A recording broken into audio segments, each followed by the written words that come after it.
નમસ્કાર વિદ્યાર્થી મિત્રો, આપણે ચેપ્ટર નંબર 7 માં શરૂઆતમાં આપણે ગયા લેક્ચરમાં એસી જનરેટર એટલે કે એસી સપ્લાય જે હોય તેની સાથે અવરોધ, ઇન્ડક્ટર અને કેપેસિટર જોડવામાં આવે તો તેની વર્તણૂક કેવી થાય. તો તેમાં આપણે જોયું હતું કે અવરોધ તો હંમેશા ઉર્જાનો વ્યય કરે છે અને પ્રવાહનું નિયમન કરે છે, જ્યારે ઇન્ડક્ટર અને કેપેસિટર એ બંને એવા ઘટકો છે કે જે ઉર્જાનો વ્યય કર્યા વગર જ પ્રવાહનું નિયમન કરી શકે છે. તો અવરોધ અને ઇન્ડક્ટર અને કેપેસિટર આ બધા હકીકતમાં પ્રવાહના નિયમન કરતા જ ઘટકો થયા. તો જેથી આપણે અવરોધના બે પ્રકાર લીધા. સામાન્ય જે રૂટીન રેઝિસ્ટન્સ છે તેને આપણે વાસ્તવિક અવરોધના લિસ્ટમાં લીધા અને ઇન્ડક્ટર અને કેપેસિટરને કાલ્પનિક અવરોધના લિસ્ટમાં વિચાર કર્યો. અને આ બંનેનો સમન્વય કરતો જે સંકર અવરોધ આવશે, એ સંકર અવરોધનું નામ ઇમ્પિડન્સ. એટલે કે એલસીઆર પરિપથ માટે આપણે અવરોધ માટે આપણે શું કરવું પડશે? ઇમ્પિડન્સનો વિચાર કરવો પડશે. તો હવે ચેપ્ટરનો આપણે પહેલા પ્રશ્નથી જે આપણી ટેક્સ્ટબુકમાં જે રીતે ઢાંચો આપેલો છે એ મુજબ આપણે છે અભ્યાસ કરતા જઈએ. જેમ કે આપણી ટેક્સ્ટબુકમાં અહીંયા આપણે છેલ્લે આપણે ભાઈ એસી માટે આપણે વિચાર કરેલો હતો કે ભાઈ સમાન ચુંબકીય ક્ષેત્રમાં ગૂંચળું જ્યારે પરિભ્રમણ કરે છે ત્યારે તેમાં એપ્સાઇલોન બરાબર એપ્સાઇલોન 0 sin ઓમેગા ટી મુજબ શું થાય છે? એમાં ઈએમએફ ઉત્પન્ન થાય છે. અને આ જે ઈએમએફ ઉત્પન્ન થાય એટલું જ ગૂંચળાના બે છેડા વચ્ચે વિદ્યુત સ્થિતિમાનનો તફાવત V પણ પ્રાપ્ત થાય છે. Vm એટલે કે મહત્તમ વોલ્ટેજ. તો આના પરથી આપણે એક ભાઈ એસી સાયકલે આપણે જો વિચાર કરી હતી સેમ આના ઉપરથી કે ભાઈ V બરાબર Vm sin ઓમેગા ટી મુજબ આપણે જો વિચાર કરીએ તો આપણને એક એસી સાયકલ પ્રાપ્ત થશે. જે એસી સાયકલ કંઈક આપણે આવી રીતે વિચાર કરી શકાય. વોલ્ટેજ વિરુદ્ધ સમયનો આલેખ આપણે જો દોરીએ છીએ તો વોલ્ટેજ વિરુદ્ધ સમયના આલેખમાં કંઈક આલેખ આવી રીતે આપણે પ્રાપ્ત થાય છે. જોજો ભાઈ, આ વોલ્ટેજ વિરુદ્ધ સમયનો આલેખ છે. કારણ કે સાઇન નો આલેખ છે V બરાબર Vm sin ઓમેગા ટી મુજબ આપણે એસી ના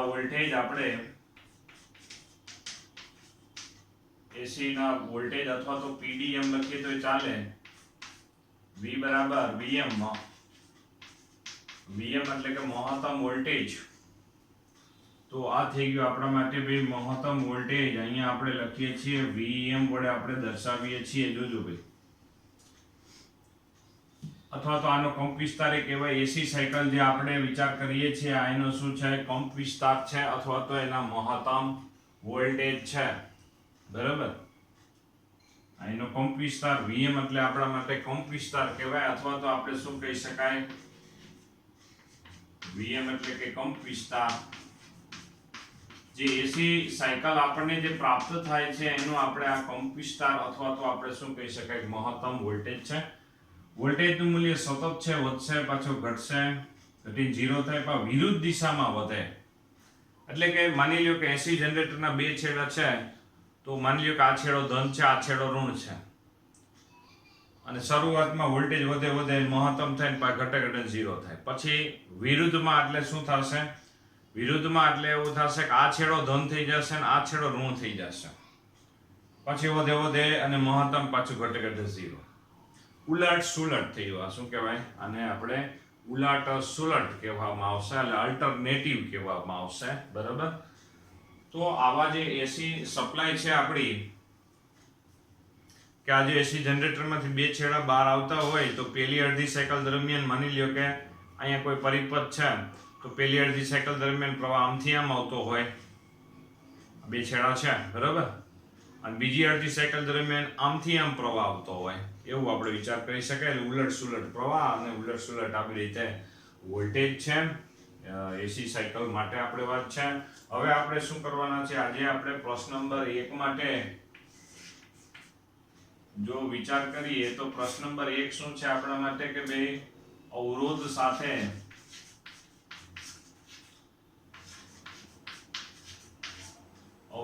સાથે એસી ઉદ્ગમ જોડી દેવામાં આવે તો વોલ્ટેજ અને પ્રવાહનો વિચાર કરો, અથવા તો પીડી અને પ્રવાહનો વિચાર કરો. આ બંનેની આપણે સમજૂતી આપી દેવાની છે.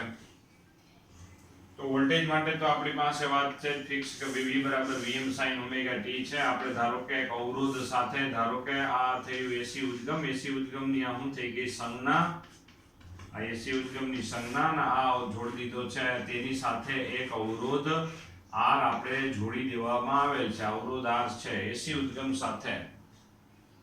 હવે એમાં આપણે કિર્ચોફનો બીજો નિયમ લાગુ પાડીએ છીએ. કિર્ચોફનો બીજો નિયમ આપણે જો લાગુ પાડીએ, કિર્ચોફનો બીજો નિયમ જો લાગુ પાડીએ એટલે શું થશે કે આ એસી ઉદ્ગમ એ વિદ્યુત ઉર્જા આપનાર છે અને આ શું કરે છે, ઉર્જા વ્યય કરનાર છે. તો આ કેટલી ઉર્જા આપે, એના ટર્મિનલ વોલ્ટેજ V જેટલી ઉર્જા આપે. અને આ છે અવરોધ ખર્ચ કરવાવાળો છે એટલે આપણે આમથી આમ આપણે પરિભ્રમણ કરીએ તો માઈનસ અવરોધમાં વહેતો પ્રવાહને સ્મોલ I વડે આપણે દર્શાવેલો છે અત્યારે. તો ભાઈ આપણે કિર્ચોફના નિયમમાં આપણે અવરોધ આવે તો પ્રવાહ ગુણ્યા અવરોધ વડે આપણે દર્શાવીએ છીએ ઇઝ ઇક્વલ ટુ 0. તો V ની જગ્યાએ આપણે શું લખીશું કે ભાઈ Vm sin ઓમેગા t લખીશું. V ની જગ્યાએ આપણે ભાઈ Vm sin ઓમેગા t લખી શકાય. Vm sin omega t.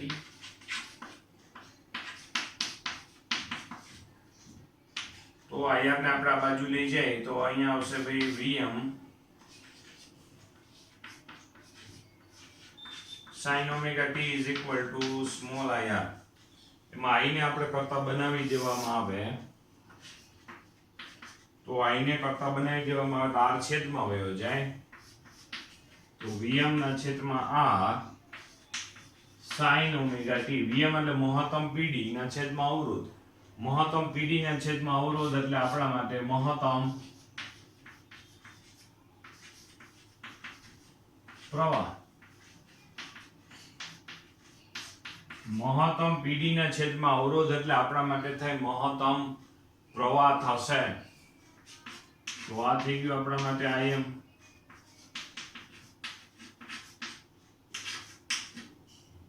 I is equal to Im sin omega t.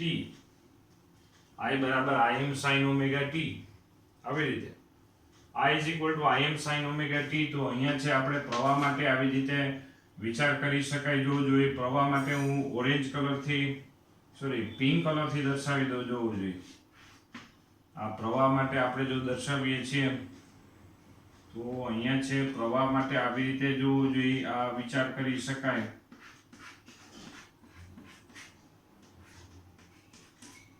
બંનેની કળા પ્રવાહ અને વોલ્ટેજ બંનેની કળા સમાન છે. પ્રવાહ અને વોલ્ટેજ V બંનેની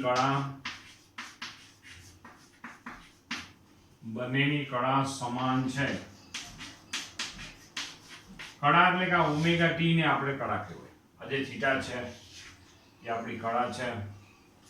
બરાબર, કળા શબ્દ આપણી જૂની વસ્તુ છે. અત્યારે સાદી રીતે યાદ રાખી લ્યો કે આ થીટા છે એ આપણા માટે કળા છે એમ સમજી લ્યો. તો પ્રવાહ અને વોલ્ટેજ બંનેની કળા કેવી છે અત્યારે અહીંયા સમાન છે. અને પ્રવાહ છે એનો પણ પીક પોઈન્ટ મળે. પીક પોઈન્ટ એટલે કે આપણા માટે મહત્તમ પ્રવાહ. કારણ કે મહત્તમ PD ના છેદમાં અવરોધ એટલે મહત્તમ પ્રવાહ. તો આવી રીતે પ્રશ્ન નંબર આપણે 1 છે જેમાં આપણે છે ભાઈ ચર્ચા કરેલી કે ભાઈ અવરોધ જો લાગુ પાડવામાં આવે તો એસી વોલ્ટેજ અને એસી પ્રવાહનું શું થશે, એસી વોલ્ટેજ અને એસી પ્રવાહનું શું થાય, તો તેના ઉપર આધારિત આપણે વિચાર કરેલો છે. બરાબર. તો હવે ત્યારબાદ આપણે જો વિચાર કરીએ કે ભાઈ મુદ્દો એ રહેશે કે આપણે છે અત્યારે ધારો કે હું તમને પ્રશ્ન પૂછું તો એ તમને ખ્યાલ હોય કે આપણે ઘરે જે એસી સપ્લાય આવે છે એ એસી સપ્લાય ના વોલ્ટેજ કેટલા હશે? તો બધાને ઘણાને ખબર જ છે કે એસી સપ્લાય જે આવે છે એ 220 થી 230 વોલ્ટની આપણે એસી સપ્લાય આપને મળે છે.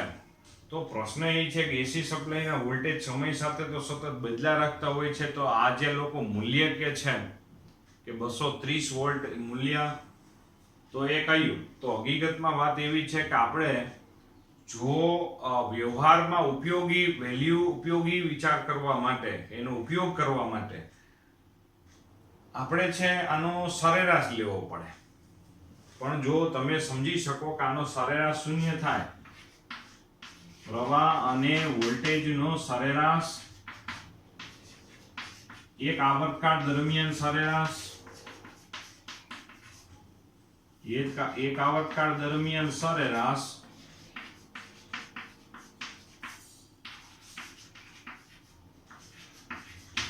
શૂન્ય મળે. પ્રવાહ અને વોલ્ટેજનો એક આવર્તકાળ દરમિયાન સરેરાશ શૂન્ય પ્રાપ્ત થાય.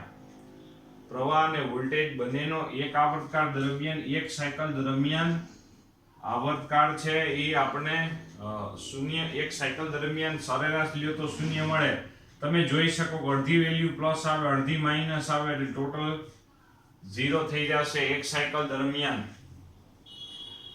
તો અહીંયા વાત એવી થશે કે ભાઈ ખાલી સરેરાશ લેવાથી આપણે આ વોલ્ટેજ કે પ્રવાહના આપને કોઈ મૂલ્ય પ્રાપ્ત નહીં થાય. તો વ્યવહારુ આપણે વેલ્યુ વિચાર કરવા માટે આપણે છે શું કરીએ છીએ, જોજો ભાઈ, વ્યવહારમાં વેલ્યુ વિચાર કરવા માટે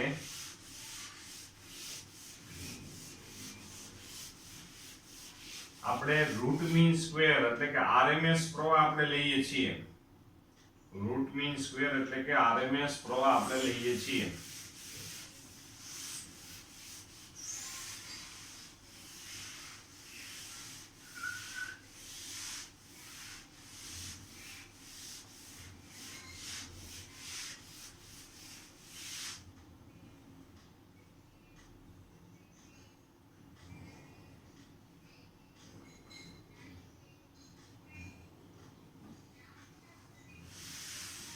તો સરેરાશ જે આપણો પ્રવાહ છે એ સરેરાશનું મૂલ્ય તો શું થાય છે કે ભાઈ શૂન્ય પ્રાપ્ત થાય છે. એટલા માટે આપણે શું કરવું પડશે, આરએમએસ પ્રવાહ અને આરએમએસ વોલ્ટેજના મૂલ્ય લેવા પડે. આરએમએસ એટલે કે રૂટ મીન સ્ક્વેર, જેને આપણે આરએમએસ કહેવામાં આવશે. આરએમએસ વોલ્ટેજ અને પ્રવાહના સૂત્રો તારવવાની વાત છે. રૂટ મીન સ્ક્વેર આરએમએસ, ભાઈ રૂટ મીન સ્ક્વેર વોલ્ટેજ અને પ્રવાહના આપણે સૂત્રો તારવવાના છે. પ્રશ્ન નંબર 2 છે. તો રૂટ મીન સ્ક્વેર એટલે કે શું? કોઈ રાશિના વર્ગના સરેરાશનું વર્ગમૂળ. કોઈ રાશિના વર્ગના સરેરાશનું વર્ગમૂળ એટલે કે રૂટ મીન સ્ક્વેર એટલે કે આરએમએસ. કોઈ રાશિના વર્ગના સરેરાશનું વર્ગમૂળ એટલે કે રૂટ મીન સ્ક્વેર. જો પ્રક્રિયા જે નામ છે એનાથી પ્રક્રિયા જુદી છે. હકીકતમાં કોઈ રાશિનો પેલા વર્ગ કરશું, પછી સરેરાશ લેશું, પછી વર્ગમૂળ કરશું. પેલા વર્ગમૂળ નહીં કરીએ.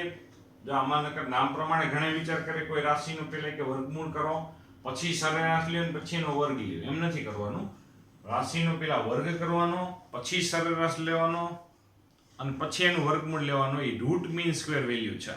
આપણને જે એસી સપ્લાય 230 વોલ્ટ આપે છે અને 15 એમ્પિયર સુધીની જે સપ્લાય છે એ 230 વોલ્ટ અને 15 એમ્પિયર એ રૂટ મીન સ્ક્વેર વેલ્યુ છે કે જેથી આપણે એનો વ્યવહારમાં ઉપયોગ કરી શકીએ. તો જોજો પહેલા આપણે રૂટ મીન સ્ક્વેર પ્રવાહનો વિચાર કરી લઈએ કે I બરાબર Im sin ઓમેગા t છે કે પ્રવાહ પણ છે આવી જ રીતે એસી સાયકલ મુજબ ઉલટ સુલટ પ્રાપ્ત થાય જ છે. તો અહીંયા છે આપણા માટે બે પેલા વર્ગ કરી નાખીએ. જો જે આ વર્ગ કરી નાખ્યો,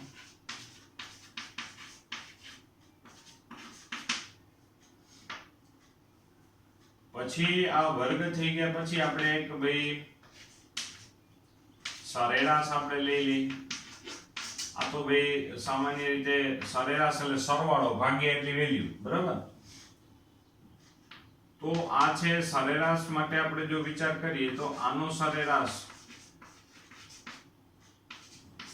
હવે જો આનો સરેરાશ 0 નો મળે, આ સાઈન છે, સાઈન નો વર્ગ કરો ને તો સામાન્ય રીતે માની લ્યો કે આ ધારો કે સાઈન હોય તો સાઈન નો વર્ગ કરો ને તો શું થઈ જાય, આ માઈનસ વેલ્યુ પ્લસ થઈ જાય. એટલે કંઈક આકારની દ્રષ્ટિએ વિચાર કરો ને તો કંઈક આવી રીતનો આપણને આકાર પ્રાપ્ત થાય, આવી રીતનું મળે છે. યલો કલર થી આ સાઇન સ્ક્વેર માટે આવી રીતે થઈ જાય. જ્યાં પણ વર્ગ થઈ જતો હોય, સાઇન સ્ક્વેર કે કોસ સ્ક્વેર નો આલેખ થઈ જતો હોય, તેમાં એક સાયકલ દરમિયાન બે આવર્ત પૂરા થઈ જતા હોય એવી કંઈક ગોઠવણ થઈ જાય. એટલે કે પ્લસ વેલ્યુ મળે. પ્લસ વેલ્યુ મળે તો એનો મતલબ કે એમાં સરેરાશ મળે. ખાલી સાઈનમાં શું હતું, અડધી વેલ્યુ પ્લસ અડધી માઇનસ હતી. વર્ગ થઈ ગયો એટલે માઇનસ વેલ્યુ પ્લસ થઈ ગઈ. એટલે આપણો કહેવાનો આપણો હેતુ એ છે કે સાઇન સ્ક્વેર એટલે એનો મતલબ એવો થયો કે ભાઈ એનું આપણે સરેરાશ મળશે. સરેરાશ કેવી રીતે લઈએ છીએ, સાઇન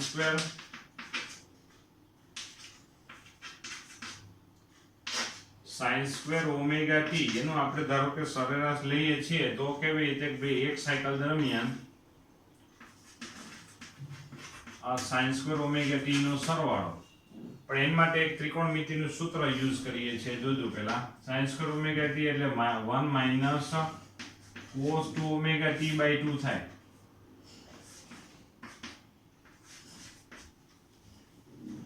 તો શું થયું જોજો ભાઈ, sin સ્ક્વેર ઓમેગા t નું સરેરાશ જો એકવાર જોઈ લેજો એટલે પછી વાંધો ન આવે. જો આ પેલું પદ 1/2 આવશે,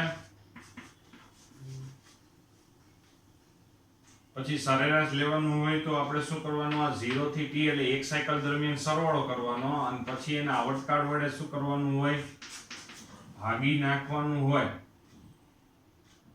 બરાબર. એટલે અહીંયા t વડે ભાગવાનું પદ તો આવશે. જો એક આ પદ થઈ ગયું, પછી એક માઇનસ વાળું પદ થઈ ગયું. જો માઇનસ વાળું પદ થઈ ગયું, આ 2 તો એના છેદમાં આવશે, t ભાગવાના છે એટલે આવશે, બરાબર. અને આ 0 થી t cos 2 ઓમેગા t. હવે cos હોય કે sin હોય, એમાં એક સાયકલ દરમિયાન અડધી વેલ્યુ પ્લસ હોય, અડધી માઇનસ હોય, એટલે એનો સરવાળો આપણને 0 પ્રાપ્ત થાય. એટલે કે આનો સરવાળો 0 પ્રાપ્ત થાય. તો આમાં શું થાય, જો કાંઈ ન હોય તો t તો લખાય જ. જોજો કાંઈ ન હોય તો t તો લખાય જ. પછી એક વખત t લખો અને t ઉડી જાય એટલે પછી શું થઈ જાય, માઇનસ કરીને 0 એટલે અહીંયા t લખશો એટલે t ઉડી જશે. આવી રીતે sin સ્ક્વેર ઓમેગા t નો સરેરાશ છે એ આપણને શું મળશે, અત્યારે 1/2 પ્રાપ્ત થશે. તો આ 1/2 મળી ગયો.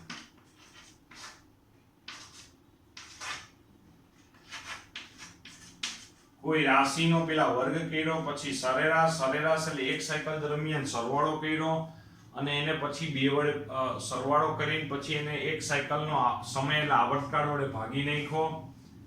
એટલે આપણે આવી રીતે મળી ગયું. ત્યાર પછી એનું આપણે બંને બાજુ શું લઈ લઈએ, વર્ગમૂળ લઈ લીધું. કોઈ રાશિનો પેલા વર્ગ કર્યો, પછી સરેરાશ લીધો અને પછી એનું આપણે શું લઈ લઈએ, વર્ગમૂળ લઈ લઈએ. આ થઈ ગયું આપણા માટે વર્ગમૂળ √2 Im by √2. જો તો આ થઈ ગયું આપણા માટે ભાઈ Im by √2 એટલે કે ભાઈ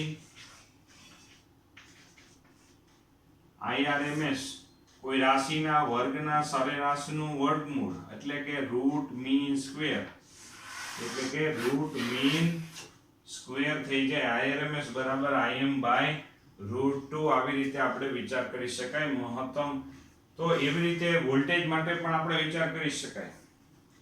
અહીંયા આપણે V બરાબર Vm sin ઓમેગા t, તો બધી જગ્યાએ V આવી જાય તો છેલ્લે જવાબમાં શું આવશે? IRMS એટલે રૂટ મીન સ્ક્વેર પ્રવાહ. એવી જ રીતે અહીંયા આપણે ધારો કે વિચાર કરીએ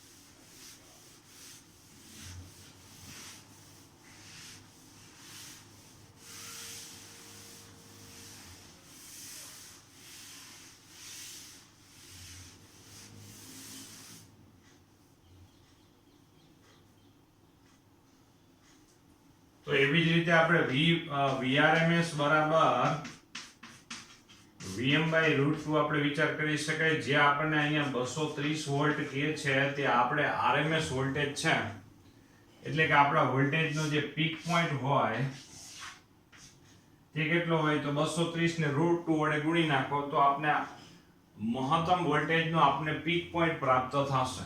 મહત્તમ વોલ્ટેજનો આપણે શું મળશે? પીક પોઈન્ટ પ્રાપ્ત થશે. VRMS બરાબર. તો આવી રીતે હવે ધારો કે એનો મતલબ કે આપણે પ્રવાહ કે વોલ્ટેજ વાળી કોઈ ધારો કે પ્રવાહ છે આપણા માટે, આ વોલ્ટેજ નો આપણે વિચાર કરીએ. ચાલો, તો અહીંયા પીક પોઈન્ટ કેટલો છે? ધારો કે 200 RMS છે 230 છે અને પીક પોઈન્ટ કેટલો થાય? 230 ગુણ્યા √2 એટલે 300 ઉપર વહી જાય. ધારો કે ઉદાહરણ તરીકે આપણે એમ કહો 300 ને ઉપર કંઈક વેલ્યુ આવી 11 કે 15 જેવી, બરાબર. હવે આમાં મહત્તમ વોલ્ટેજ 311 જેવા થયા, પણ RMS વોલ્ટેજ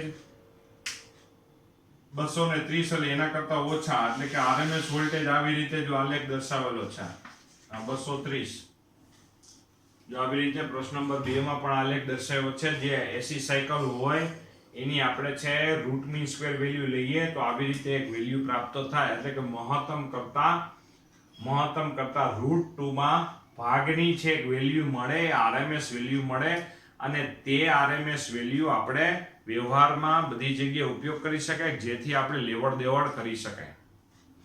લેવડ દેવડ એટલે કે ભાઈ આપણે એમ કહી શકીએ કે 150 વોલ્ટ 230 વોલ્ટ એટલે દરેક જગ્યાએ આપણે વસ્તુની એપ્લિકેશનથી વિચાર કરી શકાય.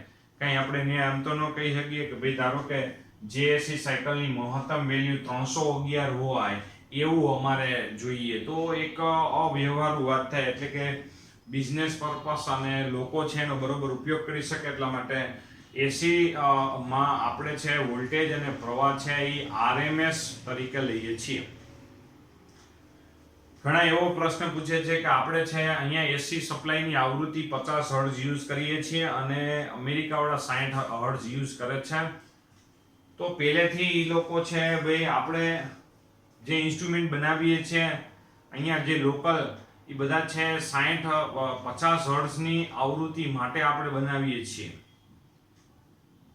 કે ભાઈ AC સપ્લાયની આવૃત્તિ 50 હર્ટ્ઝ હોય. સામાન્ય રીતે જે ઘણા બધા ઉપકરણ છે એમાં 50 કે 60 માં આવૃત્તિમાં ફેરફાર હોય તો એમાં કંઈ ચેન્જ નહીં આવે, પણ ઘણા એવા ઉપકરણો છે કે જેમાં આપણે આવૃત્તિ પણ ચોક્કસ જોઈએ, તો એમાં આપણે છે ખાસ ઉદાહરણ તરીકે વિચાર કરવો પડે. તમે ગમે એ વસ્તુ લેવા જાઓ તો તેમાં લખેલું જ હશે કે આને સપ્લાય કેટલી આપવાની. તમે કઈ વસ્તુ લીધી, ઇસ્ત્રી લીધી કે ભાઈ પંખો લીધો કે પછી AC લીધું કે પછી ગમે તે વસ્તુ લીધી, તો એમાં TV લીધું કે તો તેમાં એને કેટલા વોલ્ટેજની સપ્લાય અને પાછળ આવૃત્તિ હંમેશા આપેલી જ હોય કે આટલી આવૃત્તિ, એટલે આ સપ્લાય આટલી આવૃત્તિ વાળો એને આપવાનો રહેશે. ઘણી બધી પ્રોડક્ટમાં એવું લખેલું આવે જ છે. એટલે આપણે ટૂંકમાં છે જે પ્રોડક્ટ ટૂંકમાં એ કંપની એવી ચોખવટ કરે છે કે અમે જે પ્રોડક્ટ બનાવી છે એ આટલી સપ્લાયની તમે છે વોલ્ટેજ આપો, અને એ જે વોલ્ટેજ હોય એ હંમેશા ક્યાં હોય? RMS વોલ્ટેજ હોય. એટલે કે આટલા તમે છે સપ્લાયના વોલ્ટેજ આ ઉપકરણને આપશો તો અમારું ઉપકરણ કામ કરશે. એવી રીતે આપણે વિચાર કરી શકીએ. તો આ AC સપ્લાયની આપણે વાત થઈ, ઇન્ટરેસ્ટિંગ વેરાયટી છે. આપણે બહુ સસ્તી વિદ્યુત ઉર્જાની વાત કરીએ છીએ, જે આપણું મનુષ્ય જગતનું સપનું, ટેકનોલોજીનું સપનું છે આપણું સાકાર થયેલું છે આ બાબત ઉપરથી. માની લો કે તમારી પાસે લાઇટ જ ન હોય તો શું કરશો? વિચાર કરો જોઈએ. થોડીક વાર બધા વિચારે કર્યો કે લાઇટ ન હોય તો કાંઈ ન થાય. થોડી વાર મોબાઈલ ડિસ્ચાર્જ થઈ જાય પછી શું કરવાનું? તમારી પાસેથી મોબાઈલ વયા ગયા તો તમે સમજો તમારી લાઈફ કેવી બને. મોબાઈલ શું કામ એને વયા જાય? તમે પછી બેટરી ડિસ્ચાર્જ થઈ જાય તો પછી ચાર્જ કરવા ક્યાં જાઓ? એટલે આ જે એસી સપ્લાય છે એ આપણી છે. હકીકતમાં ઓમ જોવો તો આને આપણે શું ગણીએ છીએ કે ભાઈ ઓર્ડિનરી વસ્તુ છે કે લાઇટ આવે છે તો આવે છે, પણ આ વિદ્યુત ઉર્જા એ આપણા જીવનનો આધાર છે. અને અહીંયા છે આપણે એનો ખાસ આપણો ટૂંકમાં છે તમને છે ભાઈ આનો લાભો મળ્યો છે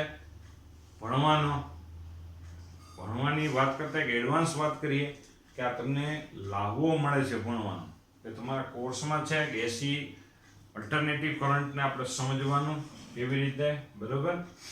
તો આવી રીતે વાત થઈ ગઈ. જોવું જોઈએ. બીજો પ્રશ્ન નંબર 2 છે. આ બધા પ્રશ્ન આપણે અવરોધ સાથે જોડેલું હોય તેના માટે જ આપણે વિચાર કરીએ છીએ. ત્યાર પછી પ્રશ્ન નંબર 3 આવશે.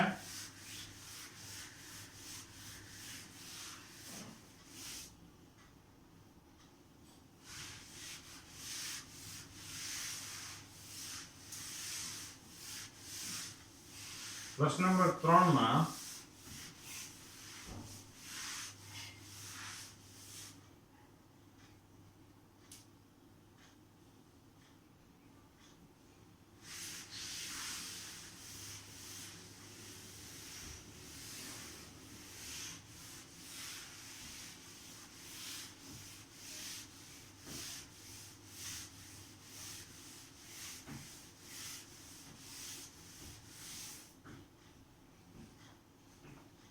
નંબર 3 માં આપણી પાસે છે ભાઈ પાવરની ચર્ચા કરવાની છે.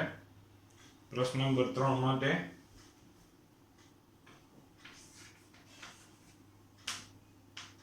હવે પાવર P બરાબર આપણે જો વિચાર કરીએ તો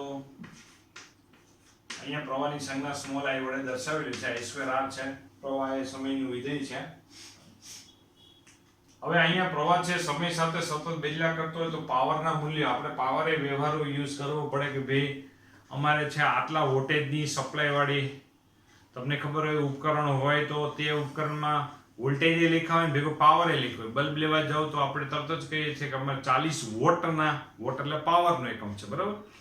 40 વોટ, 12 વોટ, 18 વોટ, 6 વોટના બલ્બ જોઈએ છીએ, બરાબર? પછી બલ્બ લેવા ગયા તો બલ્બમાં છે બોક્સ ઉપર એવું છાપેલું છે કે આને તમે 230 વોલ્ટની સપ્લાય દેજો.